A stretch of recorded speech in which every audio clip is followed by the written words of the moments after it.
할렐루야.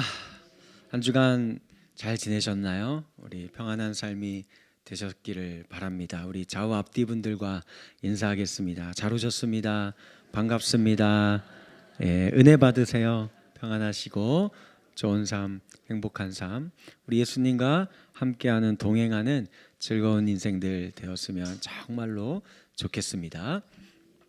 오늘 이제 요한복음 강의 9번째 시간. 매설교 맨날 중요하다고 얘기하는데 오늘도 또 우리 오늘날 우리 교회에 꼭 예수님이 하고 싶은 메시지가 아닐까 하는 생각의 말씀이에요. 그래서 같이 한번 살펴보는 시간 갖도록 하겠습니다. 말씀의 제목이 너희가 이 성전을 헐라입니다. 앞 시간 우리 같이 한번 생각해 볼까요? 사도 요한은 의도적으로 요한복음 1장과 2장에 걸쳐서 7일간의 창조 기사를 상기시키며 인간의 죄로 인해 하나님과의 관계가 단절된 세상은 우리가 아무리 수고하여도 채워지지 않은 목마름과 결핍, 갈증이 있다라고 이야기를 하는데, 마치 그 모습이 원래는 하나님이 창조하신 이 세상이 천국 잔치와 같은 곳인데 죄로 인하여서 이제는 그 잔치의 제일 중요한 포도주가 똑 떨어져 버린, 그죠? 물밖에 남은 게 없는 그런 상황을 우리에게 보여주고 있어요. 이런 우리 인생에 예수 그리스도께서 성육신 하시고 십자가에서 죽으심으로 인하여 하나님과의 깨어진 관계를 회복시켜 주실 유일한 분이 예수님이다라고 사도 요한은 우리에게 말하고 계십니다. 그래서 이제 우리의 인생이 다시 사람의 관계에서 제일 사랑하고 끈끈하고 가까운 관계가 되는 날이 언제예요? 결혼식이잖아요, 그죠? 결혼식이 그날이 이제 제일 가까워지는, 아닌가요? 그날부터 이제 이게 뭔가 좀 잘못돼, 내 인생 잘못됐어, 이런 표정들을 지으시면 안 돼요. 네, 네. 그래서 혼인 잔치를 비유로 이게 그날의 첫 번째 표적을 행하심으로 이걸 우리에게 보여주고 계시는 것입니다. 자, 그리고 우리가 읽은 오늘 말씀이 이어진 말씀이에요. 일명 성전 정화 사건이라 불리는 내용입니다. 원래 이 사건은요, 다른 공관복음서에는 뒷부분에 나오는 사건이에요. 그러니까 예수님이 이제 생애 그 사역 말기쯤에 가서 행했던 일로 우리가 다들 생각을 하는데, 오늘 요한복음에서는 제일 앞으로 빼놨어요. 마치 제일 먼저 이거를 하신 것처럼 기록해 놓았다라는 거예요. 그러니까 이게 시간 순서로 요한복음이 기록된 게 아니라는 걸 먼저 아시면 되고, 의도를 갖고 여기다가 기록한 거죠. 이 가나의 혼인잔치 첫 표적의 사건과 이어서 이게 꼭 나와야 했던 겁니다. 그게 요한복음을 기록한 요한의 저자의 의도가 여기 담겨 있어서 이게 과연 어떤 의도인가를 우리가 생각해 볼 것이고, 예수님이 찾아갔던 성전에서 벌어진 일이잖아요. 이 성전은 어떤 성전이냐 하면은 헤롯 성전이라 불리우는 곳이에요. 사진을 보여주시면 저게 가로 300m, 세로 500m 크기의 성전이에요. 엄청 커 보이죠? 그래도 이게 감이 잘 안 오실 것 같으니까 여러분들 그 서울 잠실에 있는 올림픽 주경기장 가보신 분? 아무나 88 올림픽 이때 못 가봤어요? 저 초등학교에서 거의 견학가고 했는데 하여튼 그 엄청 크죠? 그거의 4배예요. 얼마나 큰지 저기 아시겠죠? 엄청 큰 거예요. 높이가 45m, 약 15층에 해당하는 건물의 높이고, 빛나는 대리석과 황금 장식으로 겉에 되어 있기 때문에 심리 밖에서도 환하게 보이는 엄청 큰 성전이에요. 당시 이스라엘의 종교와 정치의 중심지이며 유대인들의 정신적인 버팀목이 되는 것이 바로 이 성전이었던 겁니다. 지금도 예루살렘에 가보시면은요, 서쪽 외벽에 그 사방 벽 가운데 한 벽이 하나 남아 있어요. 그거를 일컬어 뭐라고 해요? 일명 통곡의 벽이다. 엄청 크죠? 일부의 벽에 불과한 겁니다. 저게 얼마나 큰지를 알 수 있어요. 지금도 6월절에 이곳에 100만 명의 이상의 인파가 몰려든다라고 합니다. 자, 오늘 본문에서도 예수님이 6월절을 맞이해서 이 예루살렘 성전에 찾아오신 거예요. 그런데 예수님이 이곳에 성전에 오시자마자 이 이야기를 하시는 거예요. 19절 같이 읽습니다. 시작. 예수께서 대답하여 이르시되 너희가 이 성전을 헐라 내가 사흘 동안에 일으키리라. 아니 도대체 예수님 왜 이렇게 이야기하고 계시는 걸까요? 그리고 요한은 왜 이 사건을 가나의 혼인잔치 다음으로 첫 표적 사건에 이어서 요한복음 맨 앞부분에 있는 사건으로 기록하고 있는 걸까요? 이 이유가 굉장히 궁금하시죠? 3분 정도가 궁금하다고 감사합니다. 그래서 우리가 같이 이 이유를 2가지 내용으로 같이 함께 살펴보는 시간 갖도록 하겠습니다. 먼저 첫 번째요. 다 같이 읽습니다. 시작.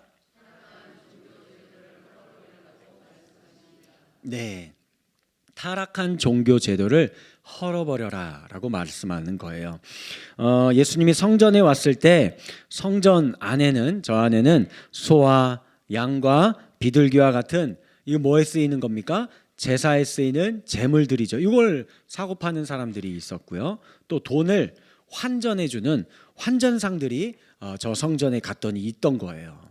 이에 예수님은 그들을 보시고는 노끈으로 채찍을 만드셔서 양과 소를 성전에서 쫓아내시고 환전상들이 이제 펼쳐놓은 자판대 있을 거 아니에요? 그거를 막 확 뒤집어 엎으시면서 썩 여기서 다 나가라고, 어디 여기서 이러고 있느냐고 하면서 분노하셨습니다. 여기서 가끔 이제 오해하는 사람들이 있는 것 같아요. 예수님도 폭력을 사용하실 때가 있다 라고 생각을 하는 거예요. 그래서 진짜 악한 놈들, 나쁜 사람들 있으면 그 사람들 몽둥이 찜질하고 매질해도 된다라고 생각하고 있는데, 그런 거 맞을까요, 틀릴까요? 아니에요. 그런 거 아닙니다. 자, 여기서 아까 읽었던 성경에 계속 띄워주시면 안 되고 다른 걸로 넘어가야 되고, 네. 여기서 등장하는 채찍은 노끈이라고 되어 있잖아요. 성경은 그 노끈이 원래 단어는 띄워주셔야 돼요. 네, 저거예요. 골풀이라고 불리우는 그 식물입니다. 저게 뭐에 쓰이는 용도일까요? 뭐에다 쓰이겠어요? 가축을 데려왔잖아요. 가축이 계속 서 있을 수 없잖아요. 앉아 있기도 하고 그래야 되는 건데, 딱딱한 바닥에 앉아 있으면 어떻게 돼요? 그 가축이 힘들고 상처 입을 수도 있고. 그러면 흠 있는 재물이면 이거 제사 드릴 수 있어요, 없어요? 없죠. 물론 흠 있는 재물 갖다가 막 팔고 있기는 했어요. 가치가 떨어지고 막 이러잖아요. 그래서 저걸 밑에 깔아놓는 겁니다. 우리나라로 치면 우리 시골에 외양간 가보셨어요? 뭐 깔려 있죠? 집단가, 그런 거 생각하면 돼요. 그거를 이렇게 주셔서는 이렇게 해갖고 그걸로 이렇게 한 거예요. 그리고 성경 원문을 잘 보시면 이걸로 사람을 때린 게 아닙니다. 가축들이 이제 엉덩이 같은 데 때리면서 다 이렇게 다 나가라고 막 이렇게 하고 한 거고, 그리고 환전상의 자판은 엎으시면서 거룩한 분노를 표출을 하신 것이죠. 심지어 성전에는 미나시에 의하면은 무기류를 들고 입장할 수 없어요. 반입 금지로 물품으로 되어 있어요. 그래서 몽둥이도 나무 막대기도 못 갖고 들어갑니다. 그리고 요한복음 전체에 등장하는 예수님에 대한 모습과 이거 상반돼요. 예를 들면 요한복음 18장 11절 말씀을 보시면 예수님을 잡으러 온 병사들이 이렇게 이제 왔잖아요. 그때 이 무리들을 보고 베드로가 막 칼 뽑아가지고 막 폭력을 행사하려고 했을 때 예수님 뭐라고 했어요?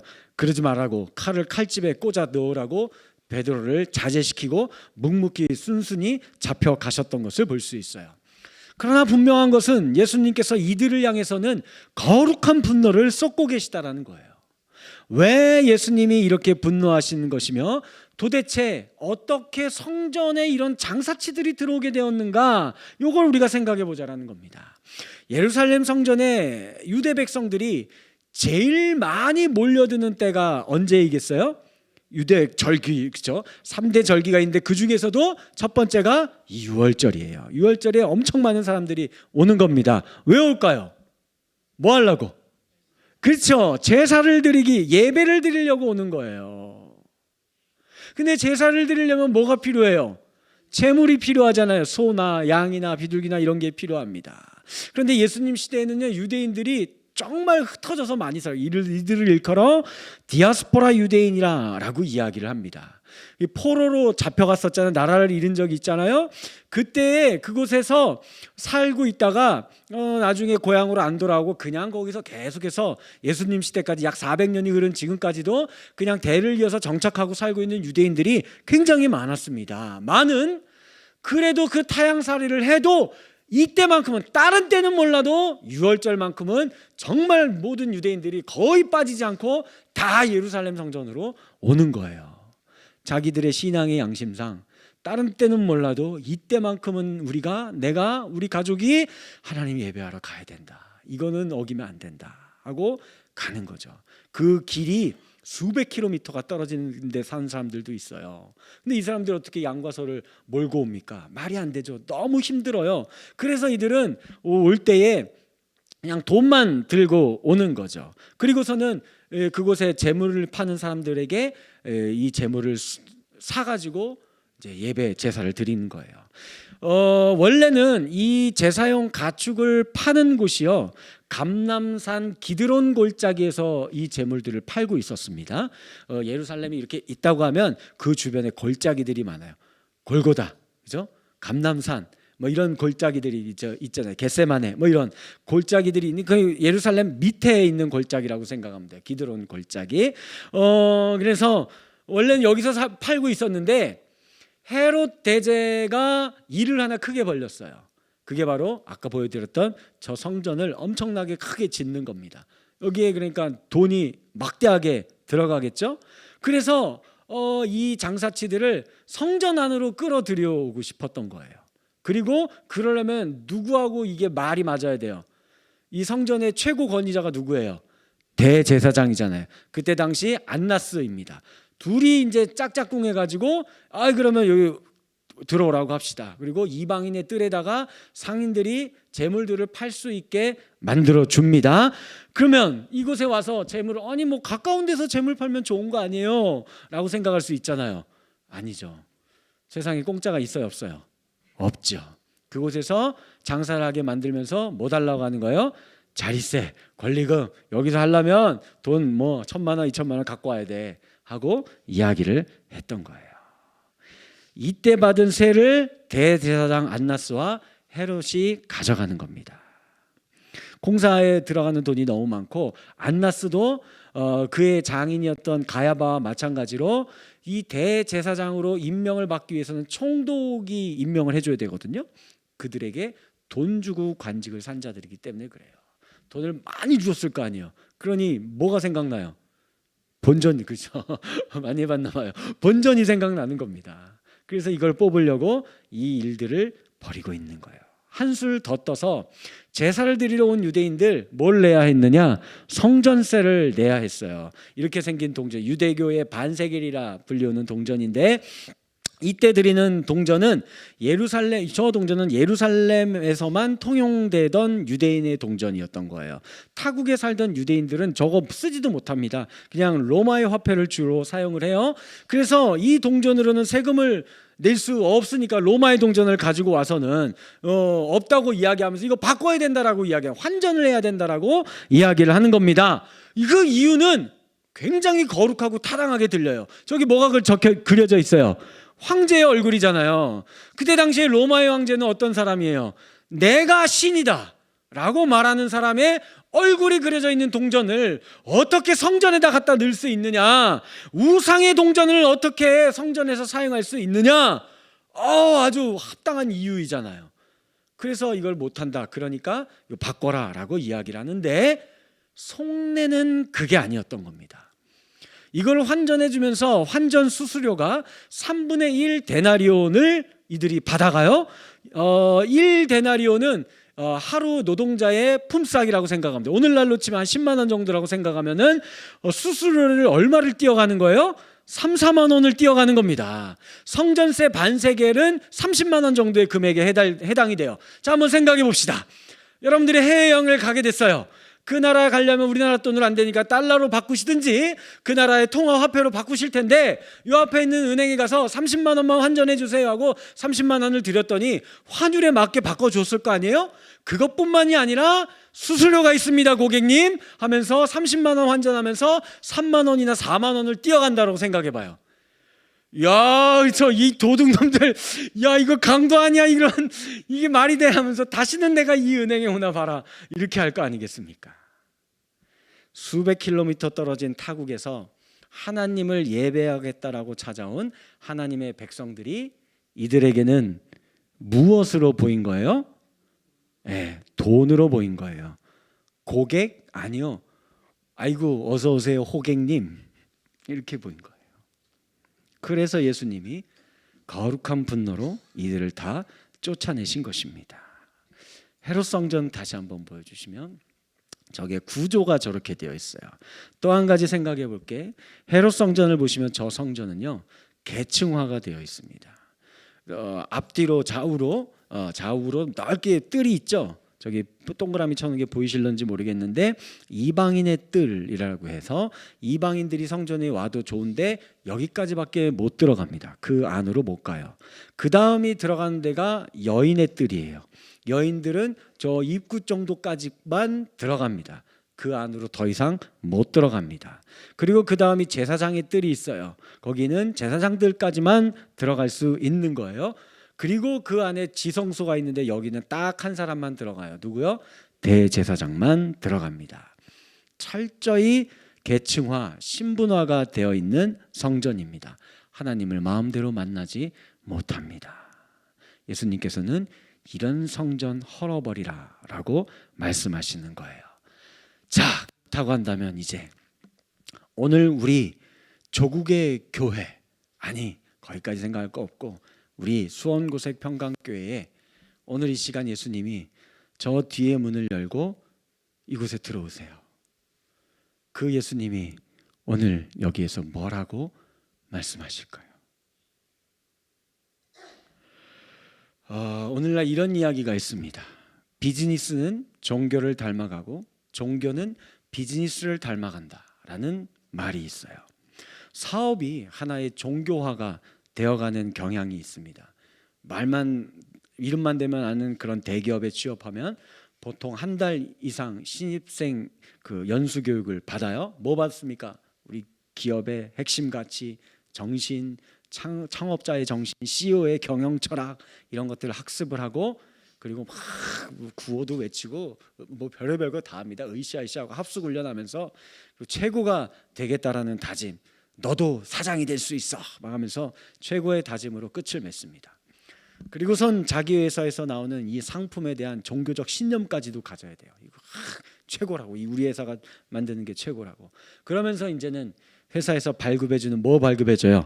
사원증, 아이디 카드 탁 이거를 이렇게 걸고선 점심시간이 되면 우리 서울의 강남 이런 데 큰 높은 빌딩에서 우르르 쏟아져 나와서 신의 부적처럼 이걸 목에 탁 걸고 다니면서 이걸 나의 자존심과 프라이드로 여기면서 살아가는 겁니다.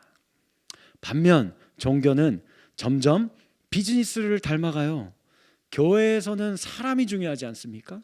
그런데 이 교회가 비즈니스처럼 돈 계산이 더 중요해요. 이윤을 더 추구하는 것 같아요. 교회에서는 사람의 마음과 영혼이 중요한데 마치 비즈니스처럼 고객 취급하는 거예요. 야, 이거 얼마일까? 고객으로 대해요. 교회에 섬기는 목사는 신실한 목자가 되어져서 늑대와 이리의 무리가 있다 할지라도 자신의 생명을 아끼지 않고 싸우고 양들을 목양하고 지키는 이 사역을 하면서 하나님 앞에 두렵고 떨림으로 말씀을 받아서 말씀을 전해야 하는데 사꾼이에요. 품삯을 나한테 얼마를 주느냐에 따라서 사역을 여기서 하느냐 딴 데로 가느냐 이런 것을 저 같은 사람들 많이 그러고 살아갑니다. 교회 안에서도 보면 공동체이기 때문에 그렇죠? 집단이잖아요. 조직이잖아요. 의견이 갈릴 수 있습니다. 그래서 대립이 될 수도 있고 서로 토론할 수도 있고 때로는 좀 이렇게 불미스러운 싸움도 일어날 수 있어요. 그런데 이게 안에서 그렇게 해서 어쨌든 우리끼리 지지고 볶고하고 그래도 안 되면 이제 기도하고 주께 무릎 꿇고 그래야 되는데 이걸 갖고 어디로 가는 거예요? 법정으로 가는 거예요. 고소하는 겁니다. 왜 고소한 줄 아세요? 그 교회에 돈이 있어서 그래요. 돈이 있으니까 법정이 고소해요. 돈 한 푼 없는 교회가 고소할까요? 법정까지 갈까요? 그런 일 절대 없습니다. 교회 세습 어떤 교회가 할까요? 돈이 발로 차고 흘러 넘치는 교회니까 세습을 하는 거예요. 저 시골에 우리 노인분들만 한 10명 모여 앉아가지고 한 달 헌금해봤자 100만 원도 안 나오는 교회. 그래서 거기 있는 목사님 그 사역비 뭐 생활비도 근근히 한 달에 몇십만 원 줄까 말까 하는 그런 교회.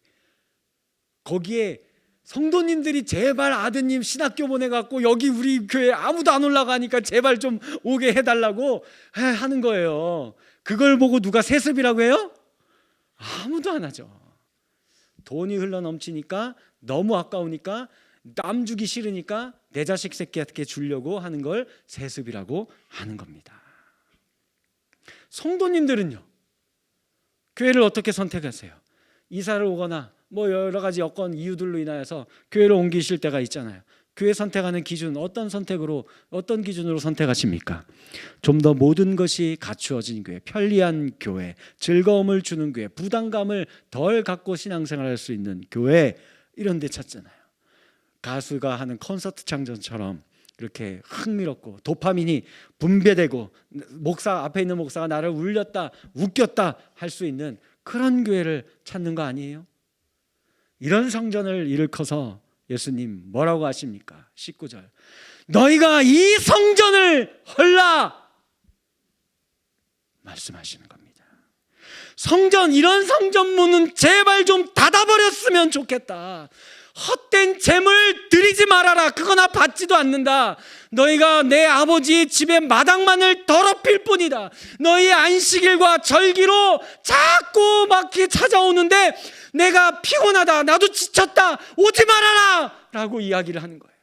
마음에도 없는 예배가 나도 신물이 나고 너무 질렸다. 사람을 꼬드기는 설교, 돈 벌기 위한 설교, 성전을 지라고 이름 부르면서 건물을 크게 지을 목적으로 그래서 나가서 전도해야 합니다, 선교해야 합니다, 이딴 이야기나 하고 있는 너희들의 그 모든 짓거리가 신물이 난다. 교회 문 닫아라 라고 오늘 예수님이 우리에게 이야기하고 계시는 겁니다. 이런 성전의 결과가 어떻게 되었을까요? 헤롯 성전은요, 오늘 본문에 보면 예수님 요 당시가 46년째나 짓고 있었어요. 그리고는 AD 63년에 완공합니다. 그러니까 약 80년이나 걸려서 엄청난, 아까 제가 설명했죠, 엄청난 규모의 성전을 지었습니다. 몇 년이나 갔을까요? AD 63년에 완공했는데 AD 70년에 로마에 의해 폭삭 다 무너졌습니다.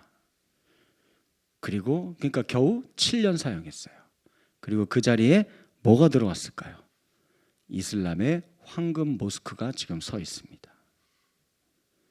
거짓된 성전의 결말이에요. 두 번째 또 한번 생각해 봅시다.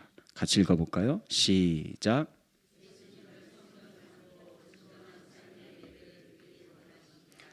우리가 이미 1장에서 살펴본 바대로 예수님은 어린 양으로 보냄을 받으셨죠.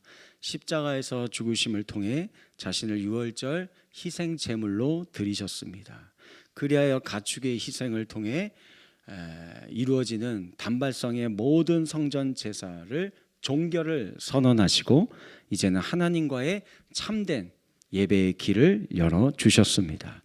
그래서 예수님은 이렇게 말씀하시는 거예요. 19절 하반절 말씀에 내가 사흘 동안에 일으키리라 라고 말씀하세요. 타락한 종교제도의 헛된 예배와 성전을 헐어버리고 사흘 동안에, 이 말은 21절에 설명을 해주셨어요. 성전된 자기 육체를 가리킨다라고 얘기했잖아요.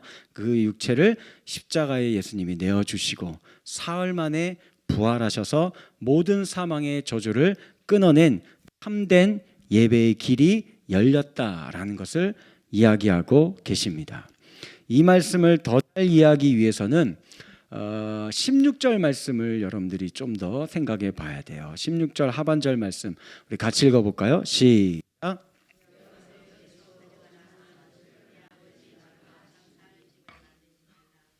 네, 하반절만 우리가 읽어봤어요. 내 아버지의 집으로 장사하는 집을 만들지 말라. 이 말씀이 어디에 나오는 말씀이냐면 스가랴서 14장 21절에 나오는 말씀, 예언의 말씀이에요. 요걸 가지고 오셔서 예수님이 이야기하는 거예요. 새번역 성경 버전으로 같이 읽어볼게요. 시작. 예루살렘과 유다에 있는 솥도 만군의 주님께 거룩하게 바친 것이 되어 제사를 드리는 사람들이 와서 그 솥에 제물 고기를 삶을 것이다.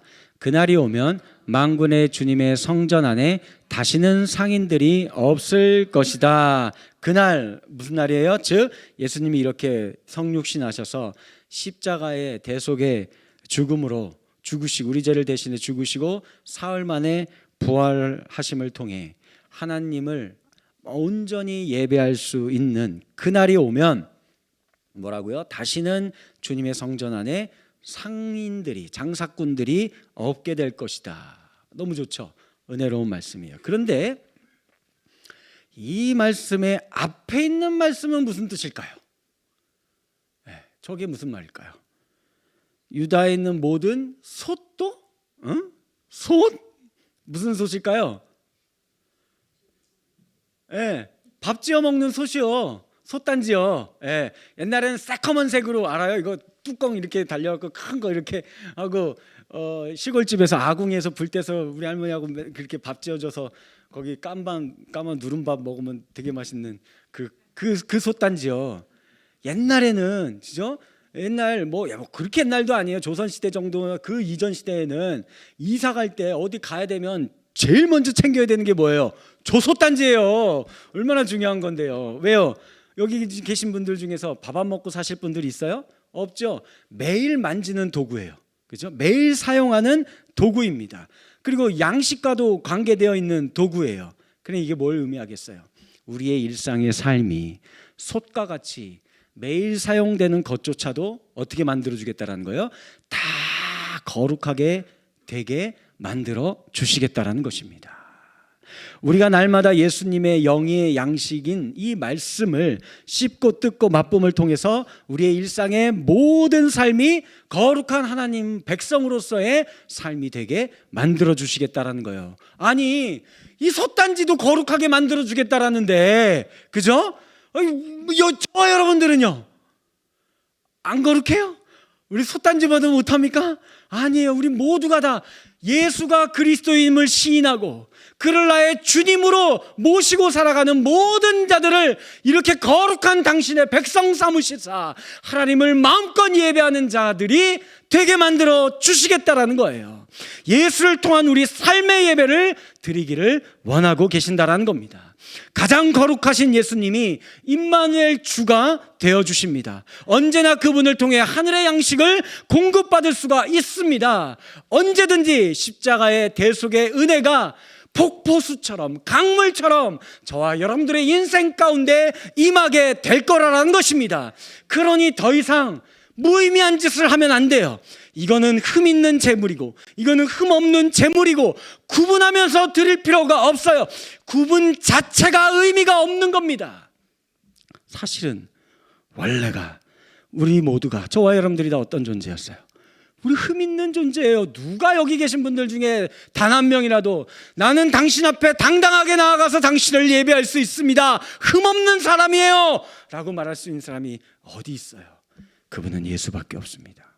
그 예수 그리스도께서 흠 없으시나 단번에 우리를 위해 어린 양으로 희생 제물을 드리심으로 인하여서 이제는 그분의 공로를 의지하여 누구든지 우리 다 흠이 있지만 하나님 앞에 나아갈 수 있는 길이 열리게 된 것입니다. 누구든지 예수 이름을 부르기만 하면 되는 거예요. 그러니 흠이 있다라고 말하면 안 돼요. 왜 교회에서 당신은 이 교회에 나오기에 적합하지가 않습니다, 당신 같은 사람이 왜 우리 교회에 있습니까? 라고 말하거나 그런 눈초리를 보이면 안 되는 거예요. 당신같이 흠이 있는 사람은 좀 더 돈을 많이 내야 돼요. 더 기도해야 돼요. 더 예배에 많이 나와야 돼요. 더 많이 헌신해야 돼요. 이딴 소리 하면 안 되는 거예요. 그런 사람들이 뭐예요? 이 하나님 아버지의 집을 강도의 구렬로 만드는 거예요. 그런 인간들이 도적놈들이에요. 강도들이에요. 교회에 있으면 안 되는 사람들이에요. 예수님이 그걸 다 없이 해놓으셨는데 왜 다시 또 그 차별과 그 계층을 만들려고 하시는 겁니까? 그렇게 해서는 안 된다는 겁니다. 여기에 어떤 편견도 사상도 이념도 갈등도 개입되어서는 안 됩니다. 예수의 십자가의 죽음이 그딴 것도 품고 가지 못할 정도로 하찮은 것입니까? 예수의 성전된 그 몸을 우리를 위해 헐어버리시고 십자가의 대속의 은혜로 우리를 구속하셨는데, 그래서 이 세상에 있는 모든 인종과 계층과 신분과 지위와 남녀와 노소를 불문하고 인류의 모든 역사와 세대를 다 끌어안고 이거를 한 무대기로 끌어안고 어디로 가는 거예요? 아버지의 집으로 데려가고 계시는 겁니다. 이게 예수가 하시는 사역이고 예수가 그렇게 하시겠다라고 하는데 누가 거기에다 대고 너는 이래서 안 되고 너는 저래서 안 되고 어떻게 이야기를 할 수가 있겠느냐라는 것입니다. 말씀을 맺도록 하겠습니다. 예수가 성전 정결 사건을 통해 이런 환전상과 장사꾼들을 쫓아내신 것은 이제는 이런 번거로운 절차와 과정이 필요 없기 때문입니다. 오직 예수 그리스도를 통해 누구든지 자유롭게 하나님을 예배하는 진정한 삶으로서의 예배의 시대가 열리게 되었기 때문입니다. 우리는 이 시간 무엇을 위해 저와 여러분들 예배를 드리고 계신가요? 주님, 내 사업이 더 잘 돼서 더 돈을 잘 벌게 해주세요. 주님, 내 지위가 자리가 더 높이 올라갈 수 있게 해주세요. 주님, 우리 자녀들이 좋은 대학 가고 더 좋은 직장에 빨리 취업할 수 있게 해주세요. 주님, 저는 저 가난하고 무지한 자들과는 다른 풍족하고 지혜로운 삶을 살게 해주세요. 저 같은 경우는 주님, 이 교회에 삶이 차고 넘쳐서 더 많은 헌금이 들어오고 더 좋은 의자와 더 좋은 음향과 조명 여기 쫙 달고 이 앞에 멋진 LED 스크린, 큰 대형 스크린 달고, 그래서 뭐 엘리베이터도 설치하고 주방도 최신식으로 그냥 싹 다 바꾸고 뭐 또 뭐 할까요? 대형 버스도 몇 개 하나 사두고 그렇게 해서 예배의 인기와 명성을 얻어서 목에 빳빳하게 힘주게 해주세요. 내려놓읍시다. 이거 헐어야 돼요. 웃을 일이 아니에요. 제가 그 욕심이 마음에 없을 것 같아요? 매일 싸워요. 제 안에서 매일 싸워요. 이걸 헐어야 돼요. 이걸 내버려야 됩니다. 이걸 벗어나야 합니다. 그저 누구든지 하나님을 만날 수 있는 예배가 되기만 하면 됩니다.